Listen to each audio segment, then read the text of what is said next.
This meeting is being recorded.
Welcome, everyone, to our discussion today on a new book, Dispatches from the South China Sea, Navigating to Common Ground by Mr. James Borton. My name is Jia Wang. I'm the Interim Director of the China Institute at the University of Alberta.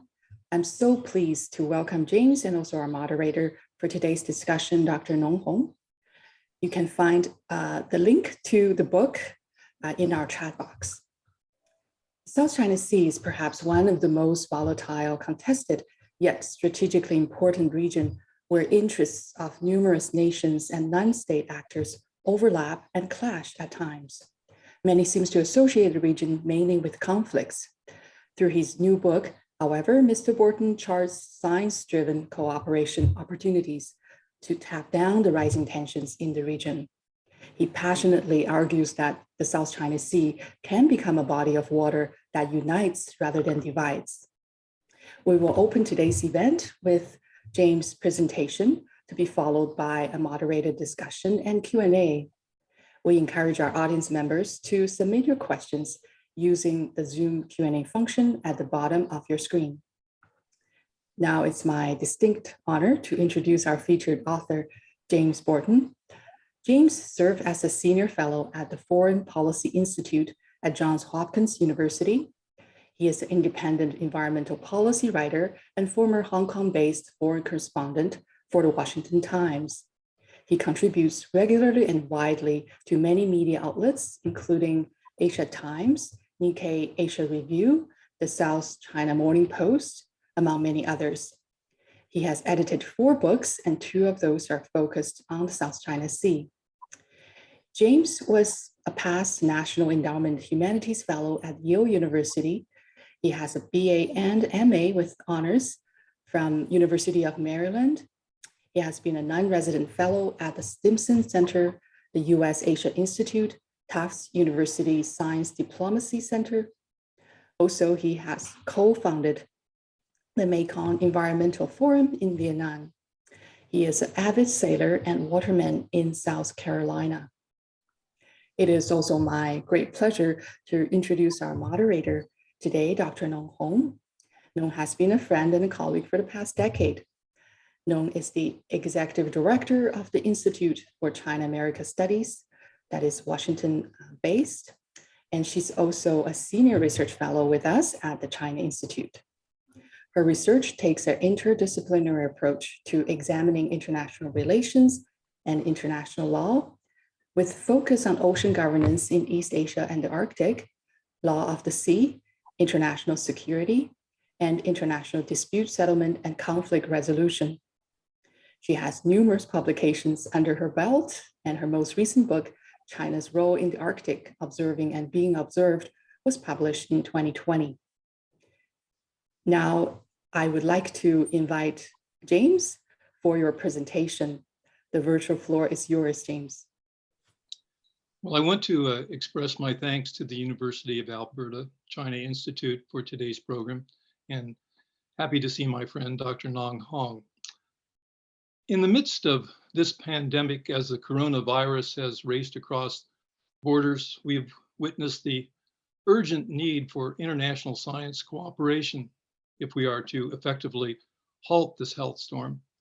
So as a researcher and environmental policy writer, I have stood on the shoulders of many marine scientists who have provided me with the oceanographic lens to examine the myriad of environmental issues and ecological storms facing our oceans, and especially the South China Sea. The South China Sea is in a crisis. Of course, the world knows all too well the issues surrounding contested and intractable sovereignty claims, but make no mistake about it. Access to fish stocks and the failure of conservation and sustainability of biodiversity is leading us into one of the signature conflicts of the 21st century. Food security and renewable fish resource challenges are fast becoming a hardscrabble reality for more than fishermen. Yet, the world is now embarked on a new era for ocean science and most urgently needs maritime cooperation from governments and citizens alike to address a myriad of ecological threats. It's clear that all of us need to have our oars in the water or we will surely all capsize. The oceans are now at a tipping point. Decades of fishing overexploitation, coral reef destruction, and rampant pollution, especially plastics, is a serious threat that affects all of us. My research and reporting over the past decade leads me to the argument that urgent multilateral cooperation in marine research is needed to address the unfolding ecological catastrophe in the contested waters. These environmental challenges are shared by all.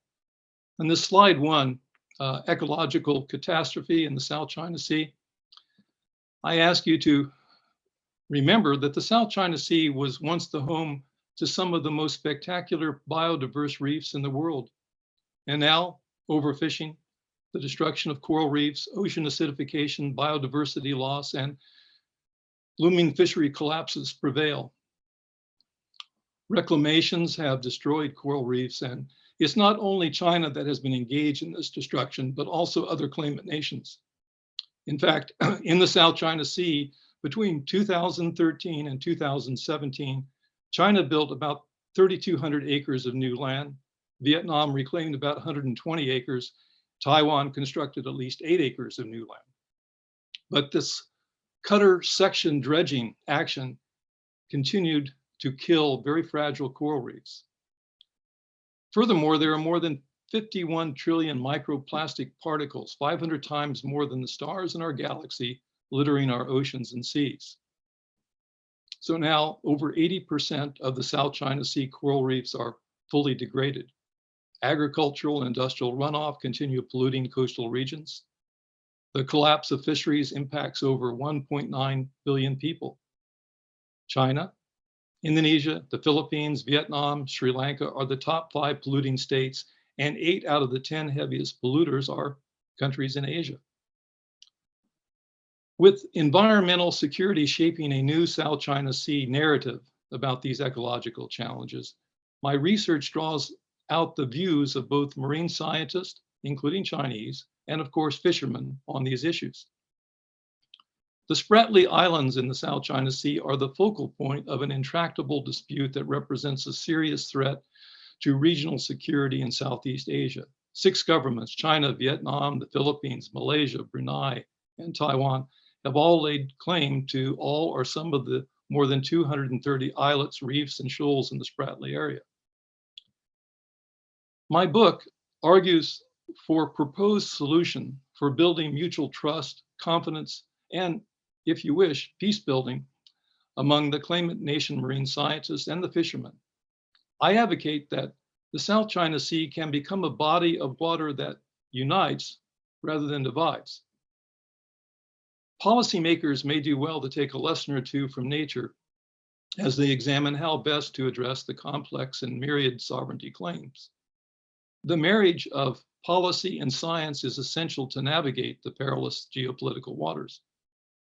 We can lead with scientific inquiry and foster nonpartisan coordination to address common threats and protect shared resources. Science, After all, science is a neutral space that promotes continued collaboration between countries. Ocean science is intrinsically connected with diplomacy, and all governments have recognized that no single nation can on its own fill the scientific gaps associated with both ocean exploration and ocean conservation. This has led to a number of agreements to support international scientific collaboration and the exchange of data and capacity. Science is again a universal language that stands on the common grounds of replication, transparency, and evidence-based testing. This is particularly needed in the presence of diverse interest among stakeholders and those responsible for policy decisions. The mobilization and sharing of scientific knowledge by experts can and does create channels of communication and trust among decision makers, and it promotes a more comprehensive pattern of work and coordinating arrangements. As the global community increasingly meets the environmental security challenges, the integration of science and diplomacy is pivotal, if not essential, in seeing us through these current perils.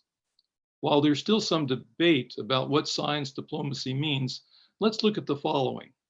Science diplomacy, though a new term, is being increasingly used by policymakers as a way of promoting international engagement around evidence-based decision-making. In this next slide, science offers peace-building mechanism in the South China Sea. We have science in diplomacy, that is, science can provide advice to inform and support foreign policy objectives. We have diplomacy for science, that diplomacy can facilitate international scientific cooperation. And then science for diplomacy, scientific cooperation can improve international relations. Science diplomacy is really used to inform foreign policy decisions and promote international scientific collaborations and establish the scientific cooperation to ease tensions between nations. In short, science diplomacy practices fall into three categories: actions designed to directly advance a country's national needs, actions designed to address cross-border interest, and actions primarily designed to meet global needs and challenges. And it has been used for decades, including in both the Arctic through the Arctic Council and in Antarctica. 50 years ago, when 12 nations decided to pool their efforts to preserve the Antarctica from territorial claims, they probably had no idea of the meaning of their action would take in light of the current dire situation related to climate change. They could not imagine that saving our now endangered environment would become our main concern. They could not have known that the poles, until now the embodiment of the power of the wilderness and open expanses, would become symbols of their vulnerability. So during the Cold War, scientific cooperation was used to build bridges of cooperation and trust. The necessity for science-based cooperation, especially with respect to climate change, and even now the handling of the pandemic, cannot be contested, as it is amply clear that these novel challenges cannot be dealt with in isolation by a single nation. And while science diplomacy cannot solve all the issues in the contested South China Sea, it's clear that we are all in this together, and the body of ecological science reminds us that life is interconnected. And although the Global Arctic Treaty and the Antarctica treaties may prove excellent models for the South China Sea, we can and should engage in short-term measures for good governance, and that includes confidence-building marine science-focused workshops that are taking place now to address the common ground, or issues shared by all claimant nations. These actions offer a needed strategic pause in rising regional tensions.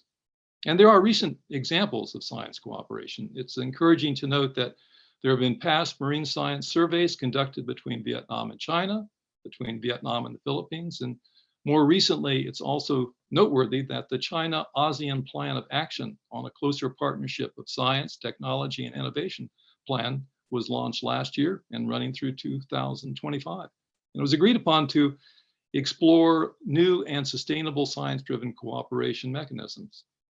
And there are other, historical precedents for oceanic international collaboration. This includes the International Ocean Discovery Program, IODP drilling surveys conducted in 2014, 2015 among scientists from the US, Japan, China, South Korea, Australia, India, and Brazil in the South China Sea. Others, like the South China Sea Monsoon Experiment, 1996 to 2002, initiated by China's Ministry of Science and Technology, brought together scientists from Taiwan, Australia, and the US. The collaboration chronicle includes the joint oceanographic marine scientific research expeditions conducted between the Philippines and Vietnam and the South China Sea from 1996 to 2007. And more recently, the Philippines and Vietnam have agreed to resume their joint marine scientific expeditions later this year. Although tensions between Washington and Beijing have increased, the Woods Hole Oceanographic Institute and the Oceania University of China have been engaged in promoting research collaborations in deep ocean and coastal regions in a changing climate. So there are existing areas of shared vital interest between the US and China, especially climate change and global health. So the United States and China are committed to cooperating with each other and with other countries to tackle the climate crisis, which must be addressed with the seriousness and urgency that it demands. This includes both enhancing their respective actions and cooperating in multilateral processes, including the UN Framework Convention on Climate Change and the Paris Accord.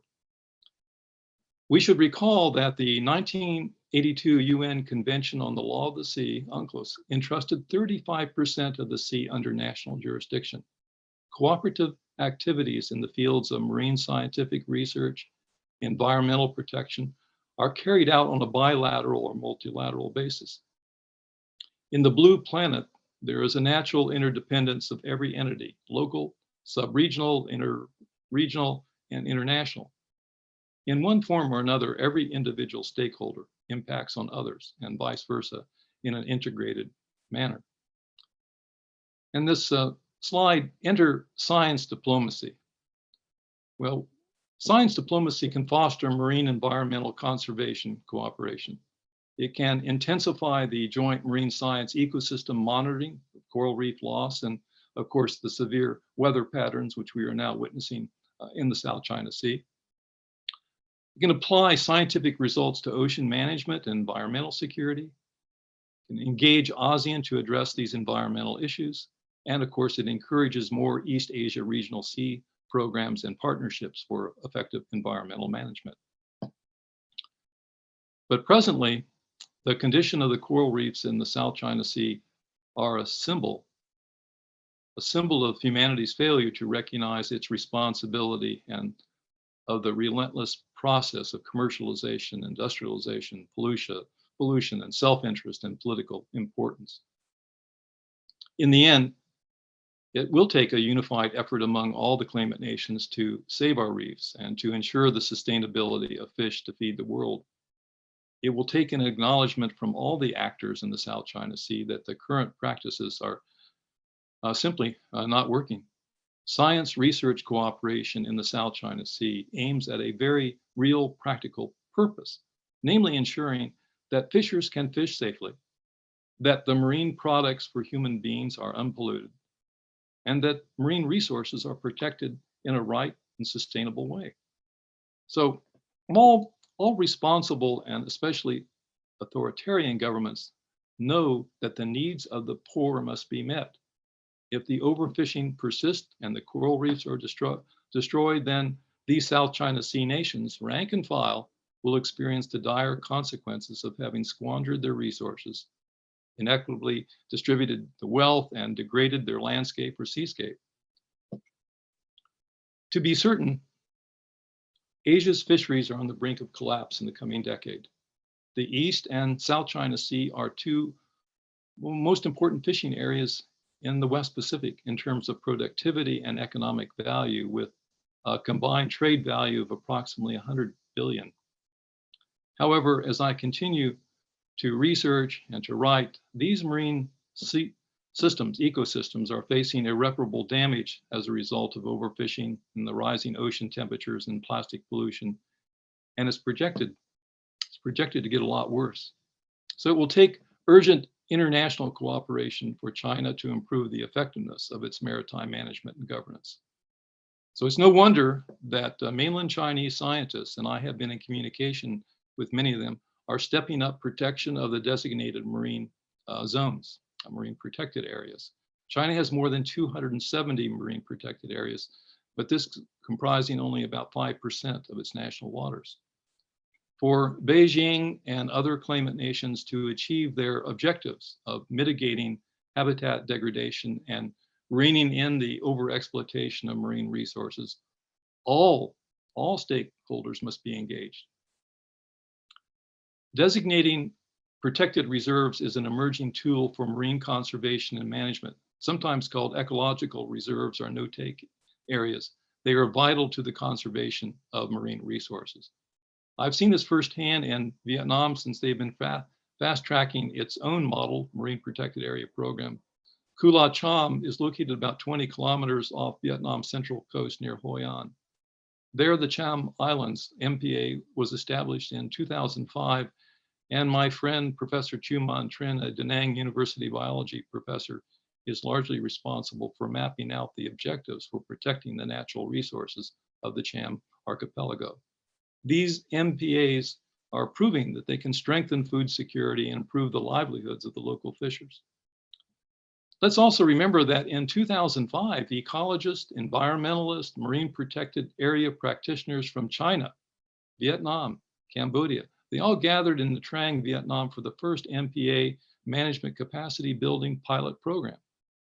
The South China Sea was selected from 9 regional candidate sites for the very first pilot program, due largely to the existing partnerships with the United States between the National Oceanic and Atmospheric Administration, NOAA, the International Union for the Conservation of Nature, and the Ministry of Fisheries. So I write about the expansion of these MPAs in the region and the multilateral cooperation, since we have on record the testimony, the answers to my question from many marine scientists that is urgently needed, since these recent biological surveys have revealed the extent of the deterioration and destruction of coral reefs, either from reclamations or ocean acidification with the warming waters. Fish species in the contested region have declined precipitously from about 460 to around 261. Science collaboration aims at a constructive resolution of common problems, and from all accounts, those problems related to environmental security are not going away anytime soon. The environmental challenges, such as those posed in the South China Sea, are not restricted to any one country. The destruction and the depletion of marine resources in the region's waters harm everyone. I want to show you this last slide that reveals a very healthy, thriving coral reef. And we surely must envision the creation of sanctuaries and protected areas for preserving biodiversity. So I leave you with this extraordinary image of a healthy coral formation. It was Charles Darwin who shared a belief that coral reefs and islands kindled mankind's poetic and scientific faculties. Darwin wrote, "Such formations rank high among the wonderful objects of this world." Let's bring this message home now. Let's make sure our grandchildren can still witness this extraordinary beauty of healthy coral seen in this beautiful slide. I urge all of you to pledge to use your influence to encourage South China Sea leaders to adopt science diplomacy. Science can help guide us and maybe transform us from being a species that uses up its resources to one that conserves and sustains them. Thank you.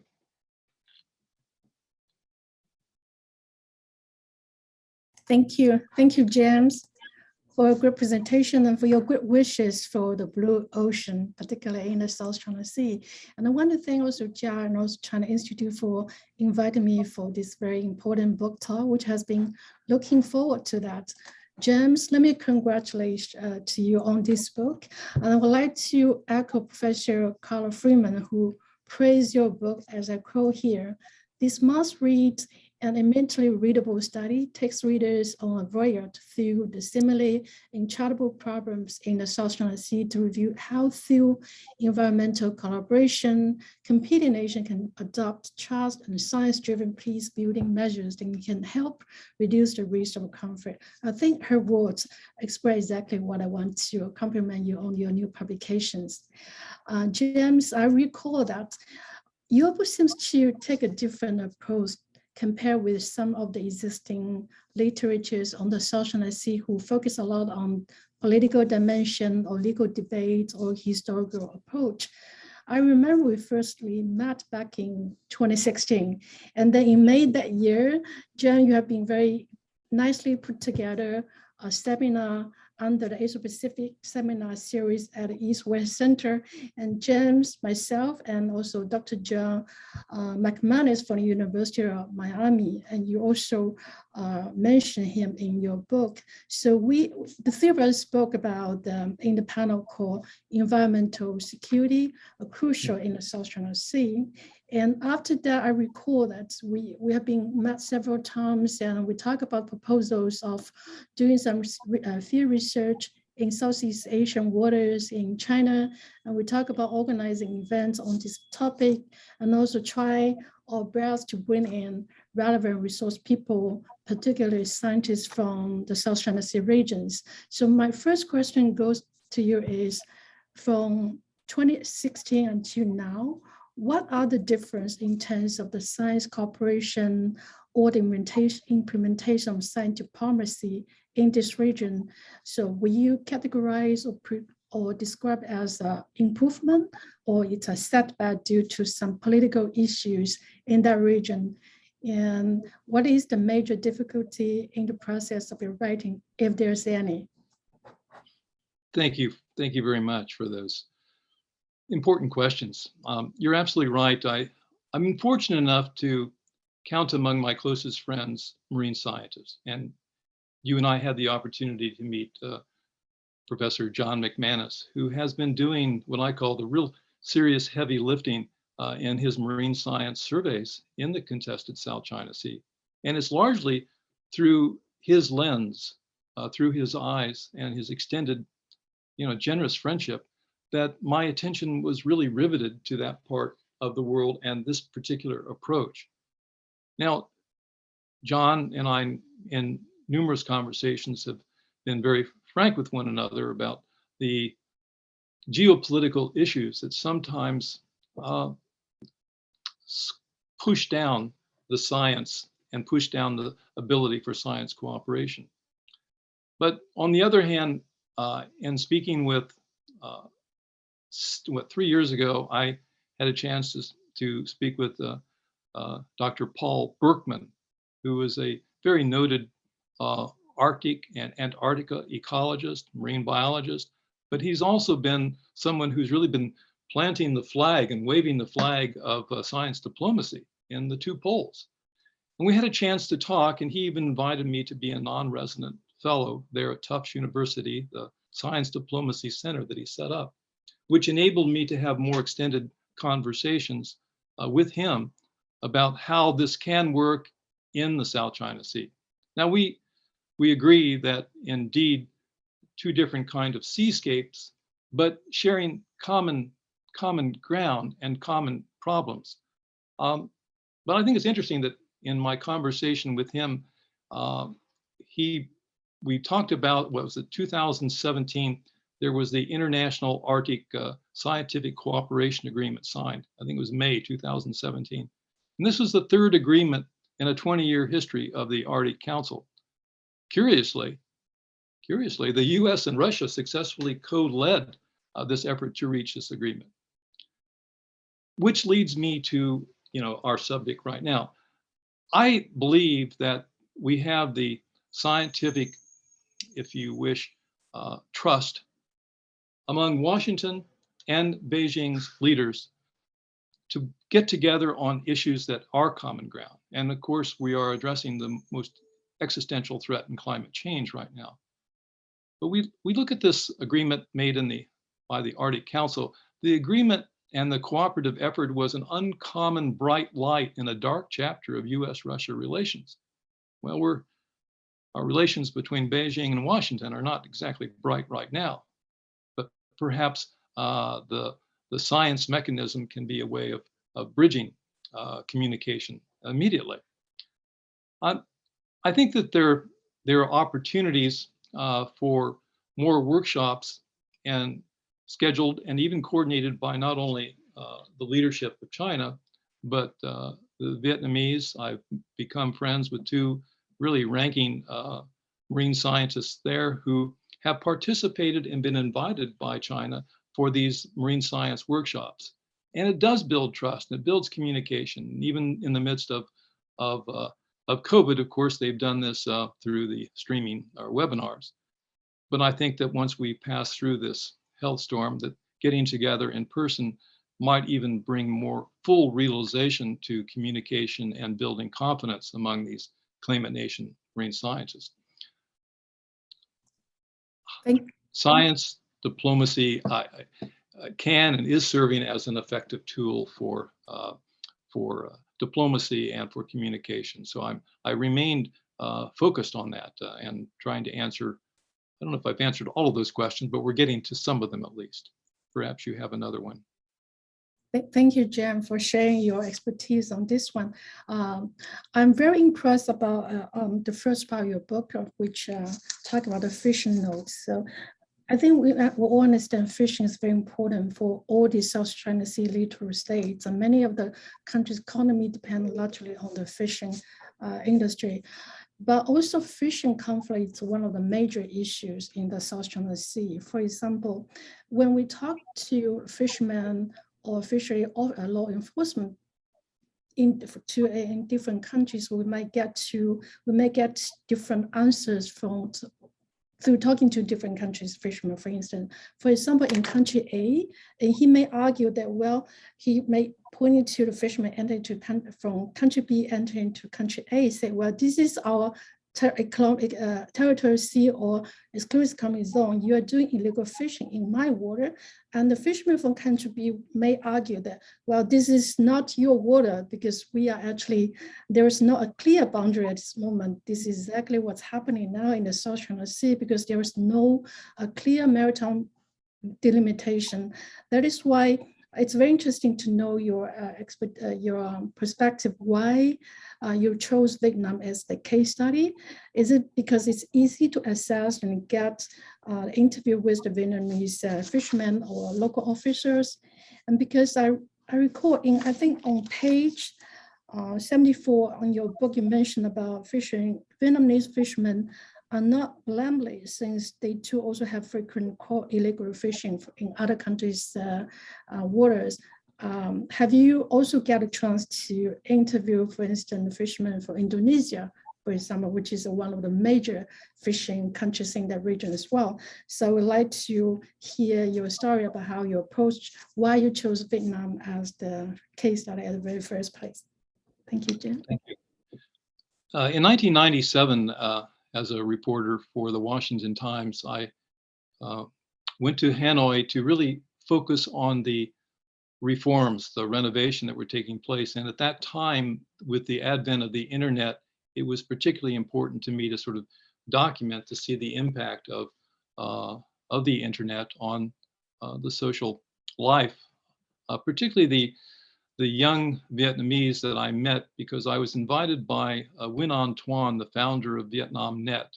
And it was a very successful online bilingual news website, to meet with his energetic young bilingual staff. And they seemed to be very interested in speaking with me, an American journalist, about our Western reporting methods. And so what I quickly learned is that these young people were consuming a lot of online news, and that indeed the other part of that information, that globalization impact, was their interest in their environment. And in due course, I not only had conversations with them about their coastal environmental issues, but along the lines of me meeting other senior Vietnamese reporters, I was introduced to some novelists and writers like Le Minh Quay and others, who very, very quickly told me that the the story for me to follow was to follow the fish, go out and talk to our fishermen about what they are facing now and what they deem the East Sea as opposed to the South China Sea. So because I had developed over the course of the last several decades these relationships with not only the Ministry of Foreign Affairs, but marine scientists and senior reporters, I was very welcomed, and they provided the ability for me to meet with fishermen in Da Nang, in Lisan Island, and I've mentioned Kula Cham. So it was the access to fishermen and the ability to board fishing vessels and trawlers that enabled me to begin to document and to write the story, to follow the story. It's almost like a fisherman following the fish. You really need to put your hook, line, and sinker into the waters and see what is the story. In the process of my reporting in the region, yes, I did travel to Jakarta, but I primarily, in terms of the fishing security issues, I went to the Philippines and made my way to the south, to Mindanao, and specifically to General Santos City, and met with one Rodrigo Rivera Sr., who commanded one of the most extensive long line fleet of trawlers, because he was the guy catching the tuna and going as far into Indonesian waters and Papua New Guinea to get these tuna, which was then brought back to General Santos City. They graded that, and much to my surprise, I learned that the US had built an international airport in General Santos City so they could get that tuna directly to Japan. And the only person that was benefiting from that international airport was Rodrigo Rivera. It seemed to me, when I recall the conversation, the interview, that he very casually remarked, he says, well, yes, we sometimes have to go into illegal or to waters that are contested, he said, contested. And we sometimes lose one trawler a month. He says, that's the cost of doing business in order for me to achieve the success that I have. Well, that was sort of a lightning rod in terms of my understanding that, look, overfishing is taking place and has been for decades. And the unregulated and the illegal fishing hurts everyone. And it's no wonder that China has put together a massive flotilla of commercial trawlers finding the fish where they can to feed their people. But this seems to me to lay out the kind of blueprint for a regional framework where there is cooperation in terms of the fisheries, and understanding that indeed there have to be boundaries in terms of the fish catches. I've, of course, heard from both the Filipino fishermen and from the Vietnamese, who are not really looking favorably upon the annual moratoriums, bans that China places in the sea, and they reject that. On the other hand, in terms of me trying to look at a more balanced approach, I had attempted before the completion of my book to reach out to Chinese marine scientists in hopes that I could get responses from them for my book. And unfortunately, I was not, there was no response. It wasn't until after my book was published, literally in January, February, that then I guess that some people in Shanghai or Beijing may have read it. And they began, that is, the marine scientists from China began to want to communicate with me about their interest in telling their story. So I would grant you, Nong, that there is a deficit in my book in terms of the Chinese voices. I simply tried, but failed as a journalist to get that perspective. I think that maybe there's a second book here, perhaps, but I'm just beginning to develop those linkages, and I think a certain level of trust that can be achieved via the internet and emails. And hopefully this health storm will pass, and I might have an opportunity in the future to be there, to be present in Shanghai. So I hope that answers a few of your questions. Yeah, sure. Thank you. Thank you, Jerry. I do have a lot of related questions, but let me move on to the second part of your book on the ecological politics. So you also mentioned in one of your slides, there are many existing environment protection mechanisms in the South China Sea, such as South China Sea Large Marine Ecosystem, UNEP, or UNEP, a lot of the existing mechanisms. So my question here is, how do you evaluate these existing mechanisms?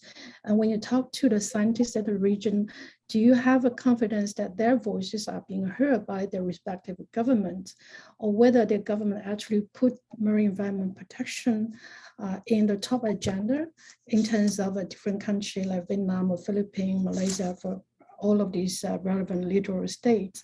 And then another related question is, because I think Copenhagen School claimed that any particular matter can be either non-politicized or politicized or securitized, depending on how serious that the government consider. So how do you evaluate environmental protection in this region? Do you see it's a politicized issue or it's a securitized issue?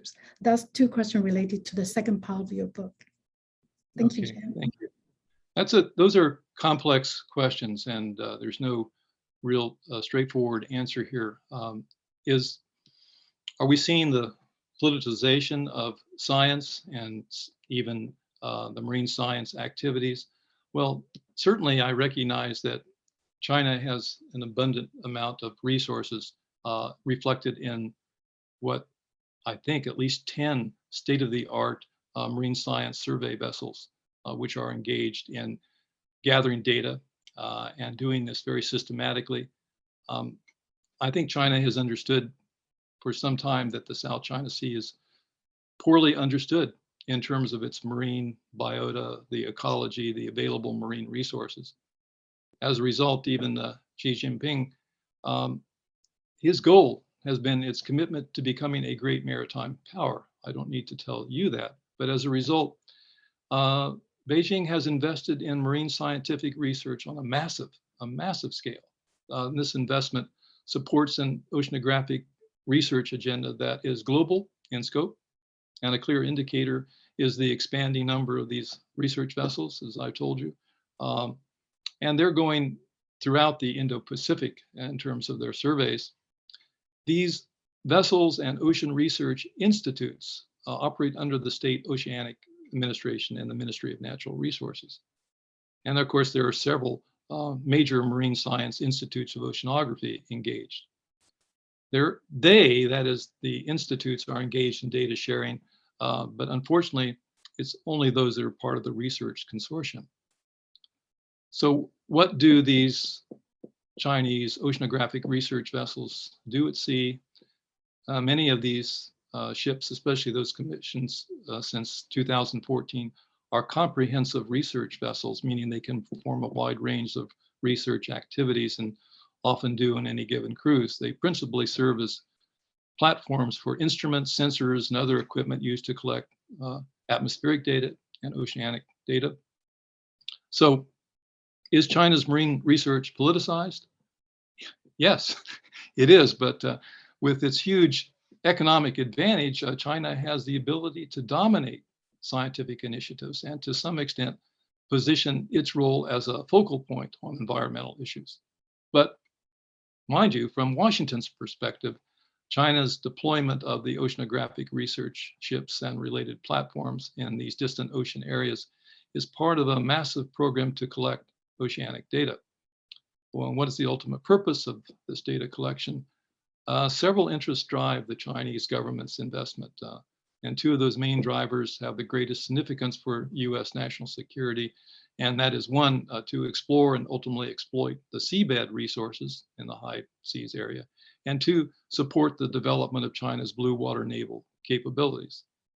So I think it was about 6 years ago that Xi Jinping stated that China must thoroughly perform ocean and polar scientific survey work, perform deep sea and distant ocean survey research, expand international cooperation in marine science and technology, and make preliminary preparation for exploiting ocean and polar resources, end of quote.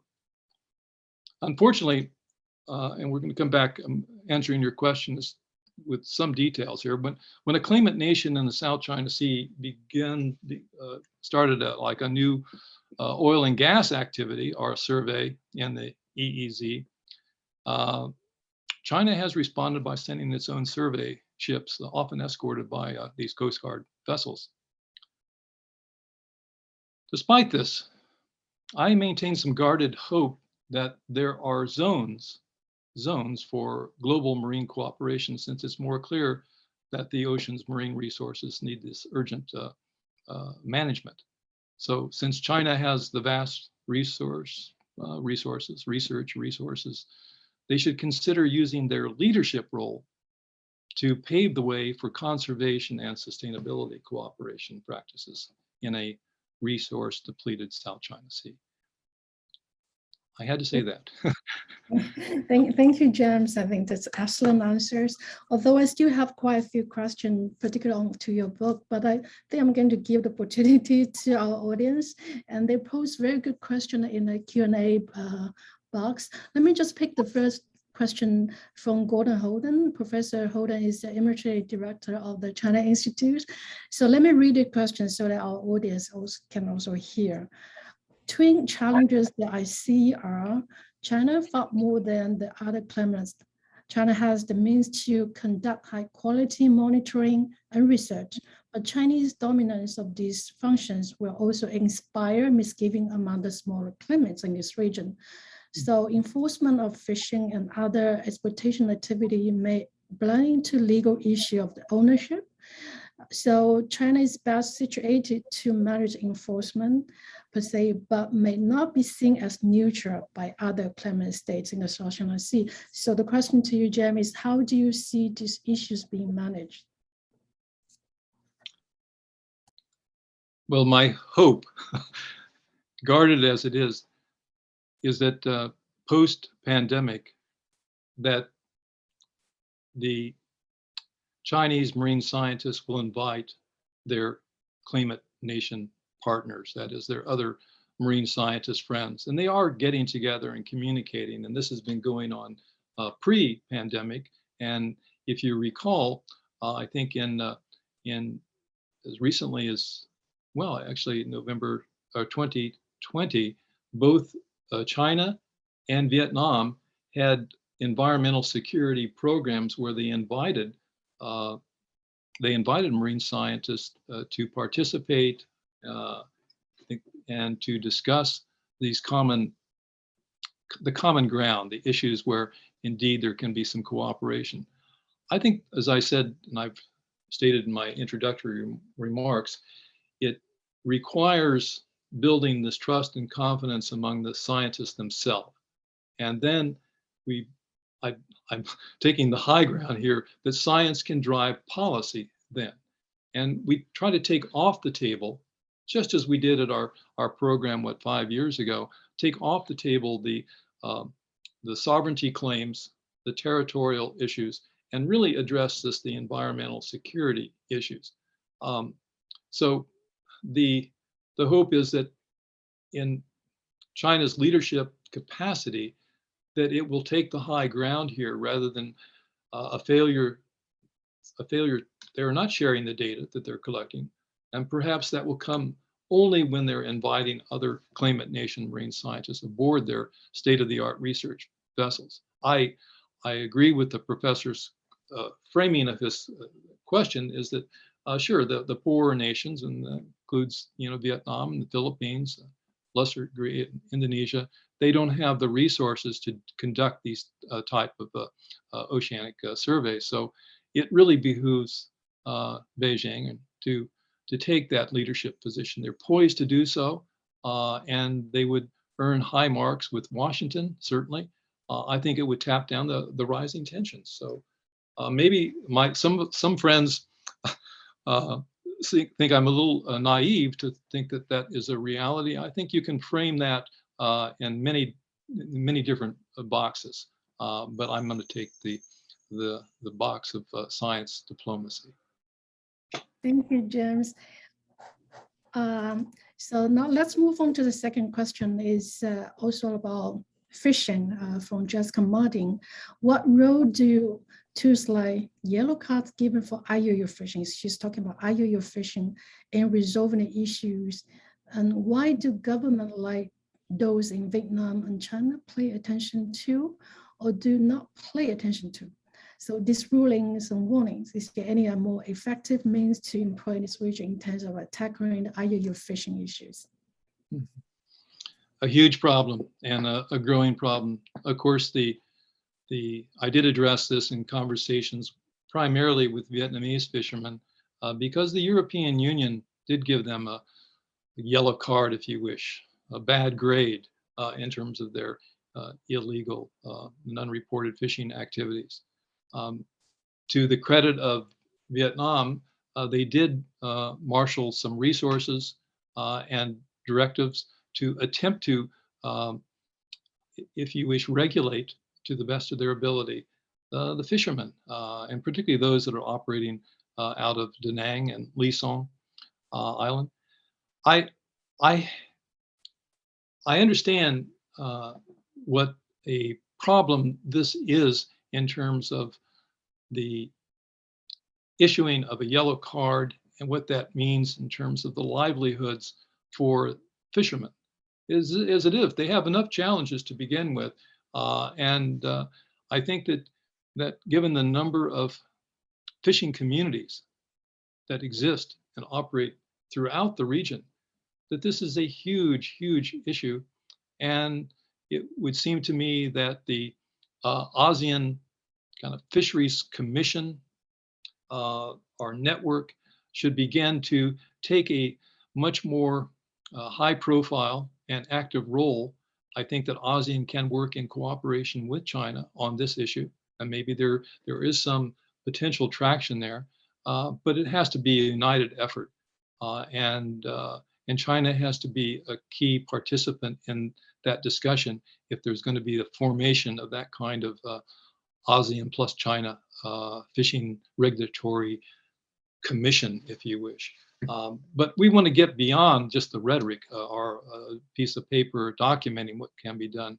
We really want to have this some impact on those trawlers that are going out on a daily basis, attempting to make their catches.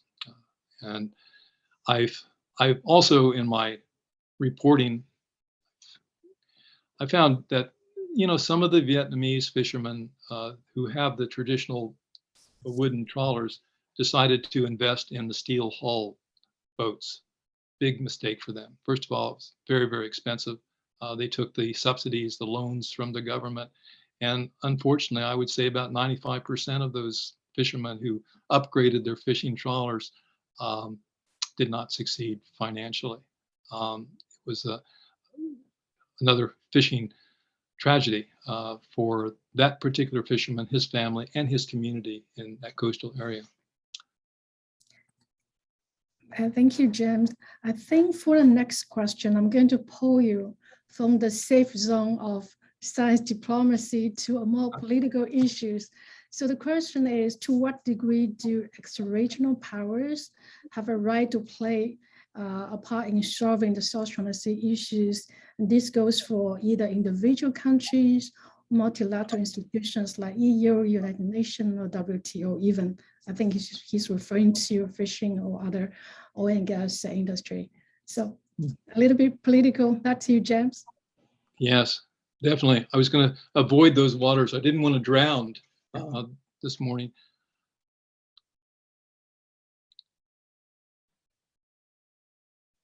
The claimant nations, including China naturally, understand what the rule of law is, and we have the law, UNCLOS, and other that guide and set up these existing boundaries, protection, if you wish. I have been writing for the last, 5 or 6 years, a number of op-eds encouraging the United States to become ratify UNCLOS, that they should indeed be aboard if indeed they are going to take the high profile role that they have.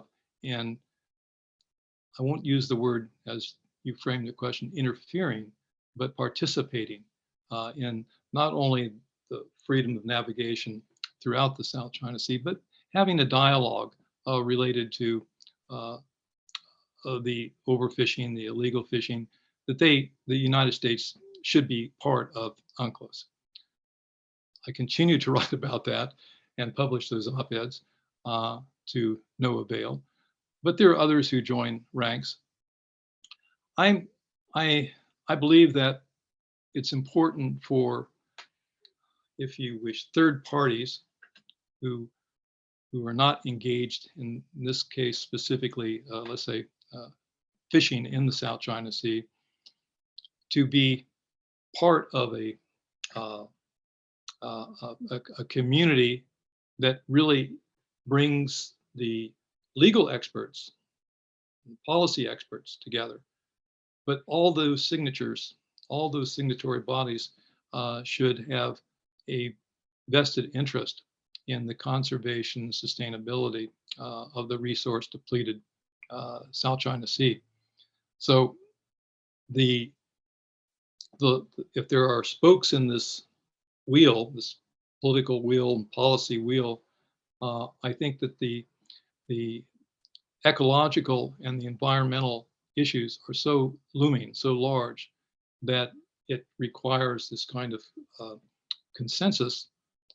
And I also think that part of that conversation and building consensus, public will, public interest, is directed by non-government organizations, which we haven't really addressed. And I didn't spend that much time in my book, and I feel that's another issue that I should have picked up, because I'm seeing much more actions on the grassroots level, including in China, and certainly in Vietnam and the Philippines, and even in Indonesia, among the young people who are serving non-government organizations. They're all involved in environmentalism, and they want their governments to do better. And this is really addressing, trying to come back to this question about to what extent can the public itself, not public, I call non-government organizations, participate in this dialogue and conversation to improve the management and the conservation of the resource depleted South China Sea.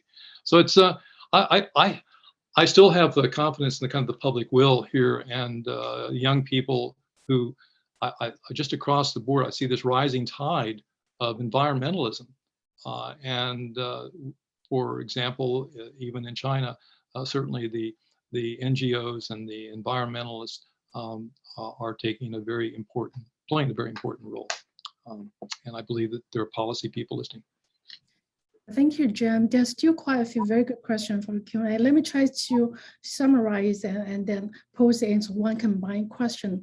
It's relevant to law enforcement without violence from Mr. Trivers. So the question here, for instance, during your interview, because most of the media, they're also covering the fishing conflict, have you heard of stories like fishermen helping fishermen, or fishermen being rescued by other foreign countries' law enforcement vessels, for instance, for someone doing the typhoon in terms of search and rescue? Do you have any optimistic or happy story to share with us to wrap up your book talk today? Thank you for that question. I'm so glad you asked it. Yes, I do, in fact. I was able to spend a considerable amount of time on Cham, which is located about 22 nautical miles off Vietnam's central coast from Hoi An. Cham, marine protected area, really largely responsible for this development was my good friend, Dr. Chu-Man Trinh from Da Nang University. Incidentally, Dr. Trin's PhD was from here, the University of South Carolina, where I am. And he has been taking his graduate students to Cham, and as a result, he introduced me to a number of the islanders, the fishermen there, who have really embraced a kind of sustainable practice in terms of their protection of their coral reefs. No plastic is allowed on the island.